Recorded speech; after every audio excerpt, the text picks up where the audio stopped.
अस्सलाम वालेकुम स्टूडेंट्स, हम स्टार्ट कर रहे हैं बायोलॉजी में नेक्स्ट टॉपिक किडनी स्टोन्स।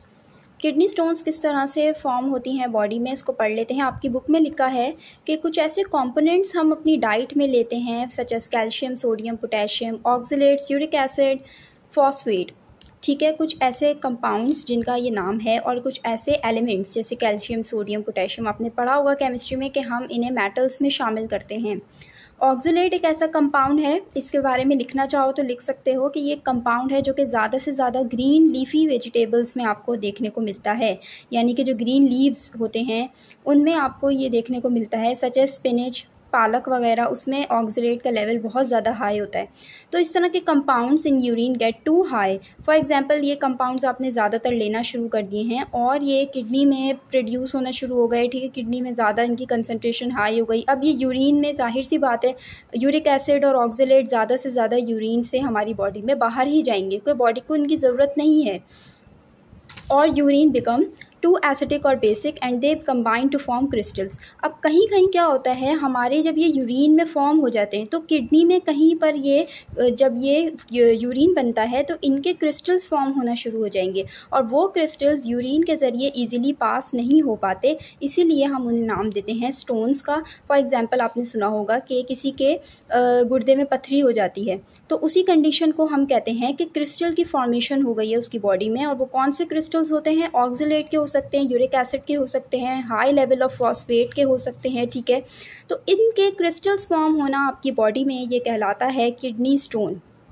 और कैसे होता है ये? यूरिन जब आपकी बॉडी में बन जाता है और उनमें high level of uric acid होगा, हाई लेवल ऑफ ऑक्सलेट के कम आइंस होंगे, तो क्या होगा कि वो यूरिन फॉर एग्जांपल जब ब्लैडर से निकल रहा होगा तो क्या होगा, कहीं ना कहीं ब्लैडर में वो क्रिस्टल फंस जाएगा। फॉर एग्जांपल किडनी में आपके पेल्विस के एरिया में जब यूरिन पेल्विस से पास होगा तो वहाँ पर ये क्रिस्टल जो है ये अगर ज़्यादा बड़े होंगे तो वहाँ पे स्टक हो जाएंगे और फिर पेन वगैरह होगा और क्या कंडीशन होंगी अभी हम आगे पढ़ते हैं। अब यहाँ पे मैंने ये वाला जो पोर्शन लिखा हुआ है ये आपका बेसिकली इंपॉर्टेंट है एमसीक्यूज़ के लिए। इसको अच्छी तरह से देख लें और इसको अपने नोट्स में लाजमी शामिल करिएगा। High level of calcium in urine, ये सिर्फ कंडीशंस हैं और उनके कुछ साइंटिफिक यानी कि बायोलॉजिकल टर्म्स हम उनके लिए कुछ यूज़ करते हैं। फॉर एग्जांपल हाइपर कैल्सीयूरिया, आपको जब हाई लेवल ऑफ कैल्शियम ज़्यादा से ज़्यादा आप ज़रूरत से ज़्यादा ही ले रहे हैं। ठीक है, वैसे तो कैल्शियम इंपॉर्टेंट है बॉडी में, आपके बोन्स के लिए, आपकी टीथ के लिए। ठीक है, कैल्शियम की ज़रूरत होती है, मसल कंट्रैक्शन में कैल्शियम का बहुत इंपॉर्टेंट रोल है। लेकिन जब ये यूरिन में कुछ ज़रूरत से ज़्यादा ही आ जाएगा तो ये कंडीशन क्या कहलाएगी? Hypercalciuria. ऑक्सलेट का हाई लेवल कहलाएगा hyperoxaluria. Presence of stones in kidney, जब किडनी के अंदर ये स्टोन्स यानी कि क्रिस्टल्स फॉर्म होना शुरू हो जाएंगे तो ऐसी कंडीशन को नाम दिया जाता है यूरोलिथिएसिस या फिर नेफ्रोलिथिएसिस। नेक्स्ट हमारे पास एक और कंडीशन है lithonephritis, inflammation of kidney due to irritation of kidney stone. Inflammation के बारे में मैंने पहले बताया था, कोई भी बीमारी हो, जैसे बॉडी उस बीमारी को लेकर रिस्पॉन्स करती है और उस बीमारी को हम बेसिकली क्या कहते हैं? इन्फ्लेमेशन। अब किडनी के अंदर किडनी स्टोन्स की वजह से जो भी रिस्पॉन्सेज जनरेट हो रहे हैं, इरिटेशन हो रही है किडनी स्टोन्स की वजह से, उन्हें हम कहते हैं लिथोनेफ्राइटिस। कैल्शियम ऑक्सलेट के बारे में यहाँ पे लिखा है कि फॉर्म 80% किडनी स्टोन्स। सबसे ज़्यादा जो किडनी स्टोन्स ज़्यादातर पेशेंट्स के अंदर कंडीशंस में देखी जाती हैं वो देखी जाती हैं ऑक्सलेट के फॉर्म हुए हुए क्रिस्टल्स। याद रखिएगा ऑक्सलेट 80% कंडीशन में होता है कि ऑक्सलेट के क्रिस्टल्स, कैल्शियम ऑक्सलेट के क्रिस्टल्स बने। उसके बाद जो लेस कॉमन है 5 to 10% ज़्यादातर जो है वो क्रिस्टल्स की कंडीशन होती हैं, वो होती है हमारे पास calcium phosphate and uric acid. इनके क्रिस्टल्स भी बनते हैं, ठीक है, पेशेंट की बॉडी में, लेकिन उनका रेशो कितना होता है? कम होता है as compare to calcium oxalate crystal. Magnesium ammonium phosphate के बारे में देखें, इसके क्रिस्टल्स भी फॉर्म होते हैं और ये बैक्टीरियल एक्टिविटी की वजह से फॉर्म हो सकते हैं। 10% इनका भी रेशो होता है। और इन स्टोन्स को हम एक और नाम देते हैं जो कि आपकी बुक में लिखा हुआ है स्ट्रोवाइड या फिर इन्फेक्शियस स्टोन्स। तो ये भी MCQ के लिए याद रख ले, पूछ लेंगे शायद। सिस्टाइन के बारे में देखें, यहाँ पे लिखा है कि लेस देन 1%। अब ये सिस्टाइन होता क्या है? सिस्टाइन जो है ये अमाइनो एसिड है। अमाइनो एसिड को आपको पता होगा, फर्स्ट ईयर में पढ़ा होगा कि प्रोटीन्स के जो बिल्डिंग ब्लॉक्स हैं, यानी प्रोटीन्स किन से मिलके बनते हैं? अमाइनो एसिड से मिलके बनते हैं। अमाइनो एसिड की ही एक टाइप है सिस्टाइन, जिसे हम अमाइनो एसिड कहते हैं। देखिए यहाँ पे लिखा है फॉर्म बाय अमाइनो एसिड्स। ये जो है प्रोटीन का स्ट्रक्चर, प्रोटीन के फंक्शन में काम करता है। हमारे स्पेशली जो स्किन और जो हेयर्स हैं, ठीक है, ये इनकी ग्रोथ में सिस्टाइन का बहुत ज़्यादा इंपॉर्टेंट रोल है। इनकी ग्रोथ करवाते हैं ये हमारी बॉडी में। फॉर्म इन चाइल्डहुड, इसके लिए याद रखिएगा, ये मोस्टली वैसे तो अडल्ट्स में भी बन सकते हैं सिस्टीन के, लेकिन चाइल्डहुड में बनते हैं। Kidney stones treated from outside. अच्छा, अब यहाँ पे ट्रीटमेंट की बात करते हैं हम। तो ट्रीटमेंट के लिए यहाँ पे आपके लिए लिखा हुआ है extra corporeal shock wave lithotripsy, ESWL। ये एक मेथड है जो कि क्या है? Kidney stone treated from outside by shock waves.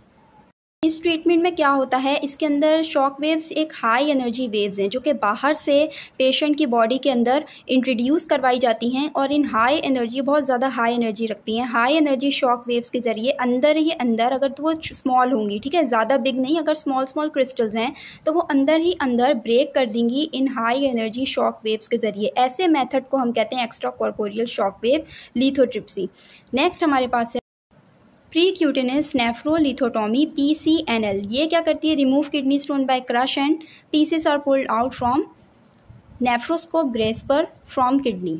इसके लिए ये एक सर्जिकल प्रोसीजर है। देखिए ये तो जो था ESWL, ये हमारे पास सर्जिकल प्रोसीजर नहीं था, जबकि PCNL जो है हमारे पास, याद रखिए, सर्जिकल प्रोसीजर, जिसके अंदर एक सर्जन जो है वो इंसिजन करता है पेशेंट की बॉडी के अंदर, ठीक है, ऊपर से यानी कट वगैरह लगाया जाता है। और फिर क्या होता है कि एक नेफ्रोस्कोप क्या है? It is a kind of a telescope समझ लें। इसके आगे एक छोटा सा इंडिकेटर भी लगा हुआ होता है जो कि पास किया जाता है फिर पेशेंट की बॉडी में। और इसका यूज़ क्या होता है? इसके ज़रिए किडनी स्टोन जो है वो डिटेक्ट की जाती है। जब वो डिटेक्ट हो जाती है फिर वो स्मॉल स्मॉल पीसेस में ब्रेक की जाती है, एंड देन उसके पीसेस जो हैं वो कलेक्ट किए जाते हैं।